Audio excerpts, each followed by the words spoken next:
Pilkada serentak 2020 akan dilakukan di 270 wilayah yang terdiri dari 9 provinsi, 224 kabupaten, dan 37 kota.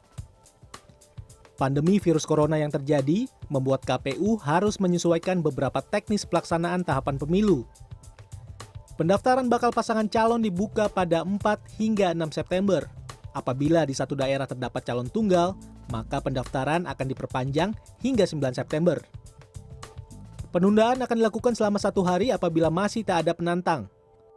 Selanjutnya, KPU akan menggelar sosialisasi selama 3 hari sebelum dilakukan pendaftaran ulang bakal pasangan calon peserta. Di tahap ini, dimungkinkan apabila koalisi terpecah menjadi lebih dari 1 bakal pasangan calon.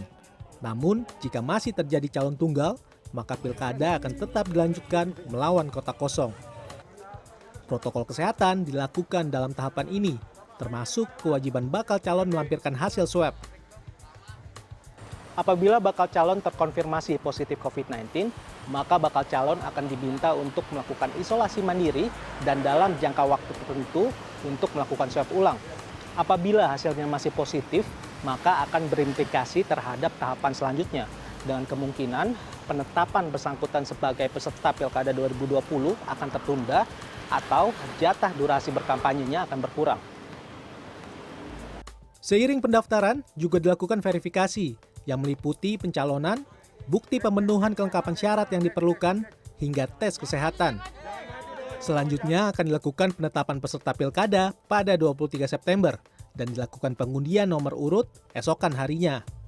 Masa kampanye akan dilakukan selama 71 hari. Di kampanye ada yang rapat umum, kemudian ada pertemuan terbuka, pertemuan terbatas, kemudian ada tatap muka, dan kemudian menggunakan media ya. Nah ini diatur ulang, misalkan membatasi jumlah yang hadir, media yang digunakan itu apa, kalau menggunakan media daring atau medsos, ini kan definisinya beda-beda. Nah ini yang kemudian dilakukan beberapa perubahan, sekali lagi dalam rangkanya tadi, supaya kampanye juga dilakukan dengan aman dan menggunakan standar protokol COVID ya.